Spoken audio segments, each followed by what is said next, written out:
집값이 떨어져서 전세금 못 돌려주고 쩔쩔매는 게 사실은 이번이 처음이 아니잖아요. 그 외환위기 그렇죠. 때도 있고 카드 대란 때도 네, 맞습니다. 있고 그때는 어떻게 풀어갔어요? 외환위기 때하고도 저 카드 대란 이럴 때 전세 그 보증금 못 돌려주니까 문제가 또 사회 문제가 커지니까 또 말씀하신 그 중장기적으로는 또 분양 현장, 건설 현장까지 연결되는 건 사실이거든요. 그래서 그 임대인 대출 보증 대출을 발생시켜줬습니다. 임대인들이 원래 대출이 안 되는 조건인데 전세금 반환을 용도로 한정져가지고 대출을 해줬습니다.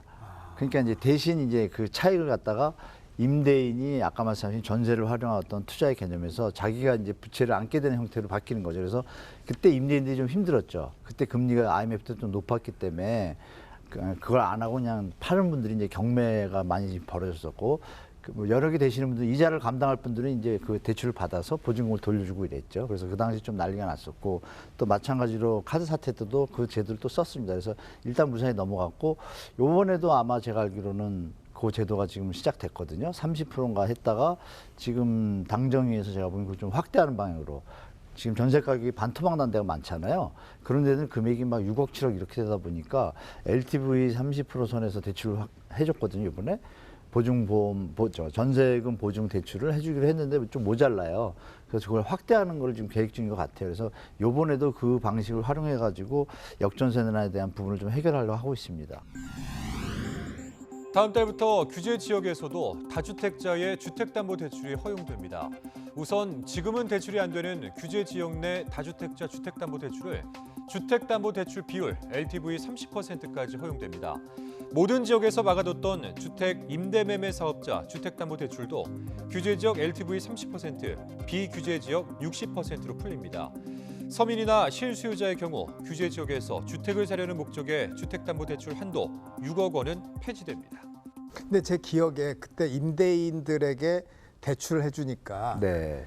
아니 집 갖고 돈 버는 투기꾼들한테 대출을 해서 해결하다니 그리고 막 반대하는 기사 같은 거 막 나고 댓글에도 난리 났었거든요. 당연하죠. 이번에도 그럼 난리가 날까요? 워낙 어려워서 아닌가요? 이번에는 이제 어떤 뭐 최근에 어떤 언론의 어떤 그 보도 형태나 또 분위기가 국가 경제 위기에 문제가 생긴다는 걸 먼저 전제를 하고 자꾸 막아주는 형태잖아요. 부동산 PF도 마찬가지고. 그래서 물론 국민들 입장에서 상당히 불편하고 비판이 많죠. 근데 왜 나라 돈으로 건설사와 다주택자를 도와주냐? 그건 다 비판받는 만한 건 당연한 겁니다. 다만 비판받는 걸 떠나가지고 문제가 확대가 됐을 때 우리 국가 경제에 문제가 있다라면 명분이 있잖아요. 당정청에서. 그런 부분을 내세우는데 조율을 잘해야겠죠. 그래서 비판 직전에 아마 지금 이제 제가 말씀드린 것처럼 확정을 안 하고 30%까지는 누가 와도 이해가 되는데 50% 대출해준다. 이건 좀 이상하잖아요. 누가 와도 국가 세금을 갖고 다주택자를 위한 형태가 바뀌어버리니까 이거는 비판에 직면할 수밖에 없으니까 지금 일단 던져놓고 사회 여론을 좀 체크한 다음에 갈 것 같은데 제가 볼 때는 예전처럼 이렇게 과다하게 갈 수는 없을 것 같고 잘해야 뭐 한 40%? 이 정도까지 가는데 그것은 이제 임대인들이 받아들일 때 대출 이자도 중요하겠죠. 이자가 뭐 전세금 대출 이자가 지금 보조를 못 하고 있는데 그것보다 더 낮게 해준다? 이러면 이제 정말 비판받겠죠. 약자들을 도와주지 않고 있는 자들을 도와주는 형태가 되니까 비판받으니까 이자율도 되게 중요하고 그 대출의 폭도 중요하겠죠. 그래서 어떠한 지원 대책이면은 해결이 될 것 같으세요? 말씀하신 대로 이 역조제 상황은 뭐 전에 없다가 2023년에 딱 등장한 게 아니라 부동산 뭐 상승기 하락기 그리고 뭐 금리 상황에 따라서 말씀하신 대로 98년도 그리고 2004년도, 2009년도, 2012년도 이렇게 뭐 그 정도의 차이가 좀 있었을 뿐이지 발생을 했었던 그런 일들입니다. 그래서 지금 임대인 입장에서 그리고 임차인 입장에서도 가장 급한 것이 이 임차 보증금 반환 목적을 위한 대출 규제 좀 완화할 것입니다. 이거를 나라에 뭐 세금을 들여서 이렇게 지원을 해달라 이런 부분이 아니라 이 그 주택가치에 해당하는 만큼 합리적인 대출 정도는 내줄 수 있게 해달라는 부분입니다. 지금은 임차 보증금 반환 목적의 그 주택담보대출에도 그 전에 사태 때는 없었던 DSR이 적용이 돼 있고 임대사업자로서 사업자 대출을 받으려고 해도 그 RTI가 적용이 돼 있습니다. 임대소득 대비해서. 근데 지금 보증 반환에서 문제가 좀 어려움을 겪고 계신 경우들은 대부분 전세 부분이잖아요. 전세 부분은 아무래도 월세보다 임대소득이 낮게 잡힐 수밖에 없으니 이 RTI 부분에서도 또 불리하게 작용을 할 것이고요.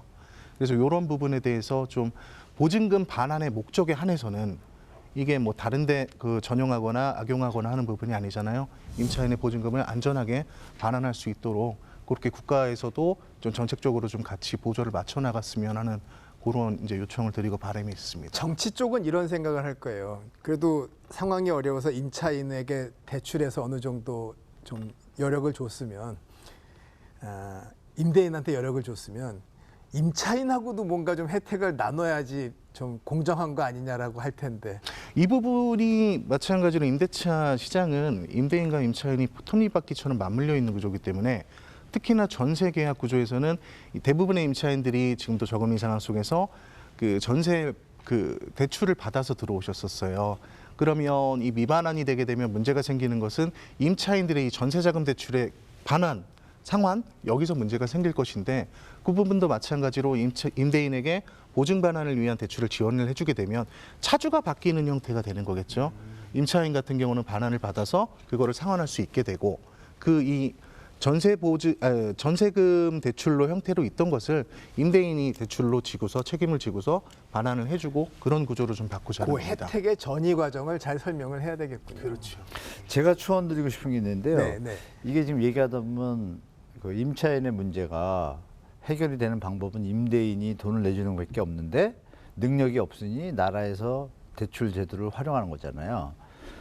그럼 그 여건이 이제 완화해야 되는 여건이 좀 적정한 가격이라는 건 저도 이제 인정을 해요. 근데 주택 가격이 만약에 1억인데 현재 대충 대부분이 뭐 7천에서 뭐 심한 데는 뭐 1억이 넘게 지금 대출이 돼 있잖아요. 전세 보증금이. 그런 부분에 대해서 1억인데 만약에 8천이라고 가정을 할게요. 시세가 5천으로 내려왔어요. 그러니까 2천을 본인이 낼 능력이 없으면 자유시장 경제 공정 상식에 의하면 어떻게 해야 되죠? 집을 팔아서 정리를 해야죠. 그 집값이 오를 때는 그 수익을 다 취하고 어려울 때는 대출을 받아서 메꾸고 이런 형태는 코스프레인 거예요. 엄밀히 보면.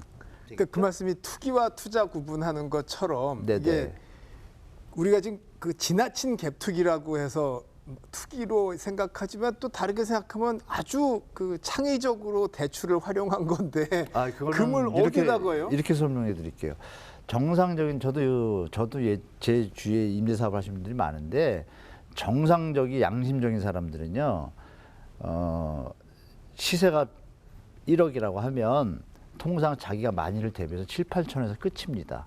그런데 갭투기성을 가진 분들은 풀로 전세 대출이 만약에 1억짜리 집인데 심하게 말씀 올릴게요. 1억짜리 집인데 전세 대출이 2억까지 돼요. 그러면 옆에 집하고 짜고 살아도 2억까지 시세를 가짜로 올리고 2억을 받습니다. 이건 보면 알죠. 그게 저 증시의 무자본 M&A랑 똑같은 구조죠. 당연하죠. 네. 증시 조작하고 똑같은 겁니다. 이건 더 나쁜 행위예요. 왜? 증시는 주당 가격이 하나 있어서 그나마 피해가 분산이라도 되지. 이건 단위가 크잖아요. 증시에서 잘못돼가지고 뭐 극단적인 선택하는 분들이 많던 거 아니잖아요. 대한민국 역사상으로 1990년대도 임대차 3법 바꿀 때도 임대차 그 기간 늘릴 때도 극단적인 선택한 분들이 많아가지고 결국은 나라가 움직인 거거든요. 여론이 안 좋으니까. 지금도 여러분들이 안 좋은 선택을 하셨잖아요. 그럼 문제가 있다는 게 밝혀졌잖아요. 그럼 근본적으로 다가가야 되는데 지금 이제 우리가 나누는 토론 주제는 전세보증금에 못 돌려주니까 대출을 늘려주자 맞냐 여기로 지금 몰려가는 거예요. 이게 이제 일부 보이지 않는 세력들의 저는 어떤 흐름이라고 봐요. 지금 원천적으로 다시 돌아가서 왜 이 문제가 발생한지를 밝히고 TFT 팀도 마찬가지예요. 왜 이 문제가 발생한지를 밝히고 해결책을 찾겠다가 아니라 지금 뭐냐면 현재 피해본 분들을 해결책을 찾겠다. 최선을 다해 여기에요. 이 초점이 좀 흐려져 있습니다. 그런 부분 좀 말씀드리고 싶어요. 예. 까딱 잘못하면 세력에 속하실 수도 있는데 어느 정도 선에서 이걸 대책을 하는 게 좋다고 보세요? 이 부분 역시 드릴 말씀이 되게 많은 부분인데 교수님 말씀하신 부분도 그렇고 전제가 대부분 이 뭐 정책이나 아니면 부동산 정책이나 입법이나 규제들이나 이런 거를 논함에 있어서 아파트를 기준으로 많이 생각을 하니까 그런 것들이 좀 오해가 있을 수 있다고 봅니다. 그래서 소위 말해서 시세 공시가격에 얼마 대비 전세금이 이만큼 높지 않느냐 그런 걸로 깡통주택 어느 지역은 깡통주택이 뭐 80%나 된다 90%나 된다 이렇게 나오는데 지금 지난 정부에서 공시가격 현실화 로드맵을 이제 2030년까지 발표를 하고 아파트 같은 경우는 그래도 비교적 공시가격과 시세가 많이 이제 괴리가 사라져서 좀 좁혀져서 이렇게 맞닿아 있습니다. 그리고 KB 시세라든지 이런 다른 준용하는 것들이 있고요. 근데 이 문제가 많이 됐던 특히 역전세 때문에 문제가 많이 되던 다세대 주택, 다가구 주택, 주거용 오피스텔 이런 것들이 속한 비아파트 유형들은 시세하고 공시가격 괴리가 너무나 크다는 게 문제입니다. 그래서 예를 들어서 뭐 지방까지 갈 것도 없이 수도권의 뭐 원룸 하나에 뭐 공시가격을 보다 치면은 대략 한 3천만 원에서 4천만 원 정도에 형성돼 있는 게 일반적입니다.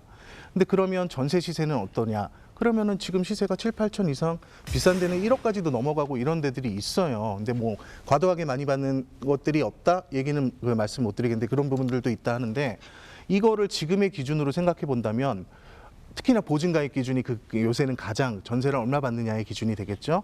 기존에 강화되기 이전에 150%로만 놓고 봐도 공시가격이 4천만 원이라고 생각을 하면 공시가격의 150% 하면 6천만 원이 그게 넘어서게 되면 깡통 주택이 되는 겁니다. 그 전제는 여기에 단 한 푼의 대출도 없어도 선순위 채권이 0원이어도 6천만 원을 받게 되면 깡통 주택으로 치부가 되는 거예요. 이런 착시가 그 비아파트에서는 조금 발생할 수 있다는 점을 또 감안을 해야 됩니다. 그리고 뭐 말씀하시는 대로 혹자들은 또 이제 야 반환을 못할 거면 네가 능력이 안 되면 집을 팔아서라도 그걸 보증을 반환해야 되는 거 아니냐라고 말씀을 하실 수 있어요. 근데 마찬가지로 이 비아파트 주택들은 보유를 목적으로 하는 주택이라기보다는 임대를 목적으로 하는 주택이기도 합니다. 그래서 거기에 거주하시는 분들도 이거를 내가 보유함으로써 주택수로 산정됨으로써 뭐 청약에서 불이익을 받고 이런 것보다는 학업이나 뭐 직장이나 이런 연유로 해서 그 임대를 목적으로 거주하시는 분들이 많아요. 근데 이런 주택에 대한 특성들이 또 있고 그러면 이거를 뭐 누군가 또 사서 팔아서 하게 되면 또 누군가는 임대를 놓는 사람이 살 수밖에 또 없잖아요. 근데 다세대 주택 같은 경우는 방 한 칸 크기의 원룸 하나도 보유를 구입을 하게 되면 보유주택 하나로 치부가 됩니다. 그래서 예를 들어서 뭐 원룸이 20개 들은 다세대 주택 그 밖에 빌라 건물을 하나 내가 가지고 있다 그러면 이 사람이 20주택자가 되는 거예요. 그럼 지금 이 상황에서 이 주택들을 매입할, 매수할, 매도할 이런 수요들이 있을까요? 전무한 상태겠죠.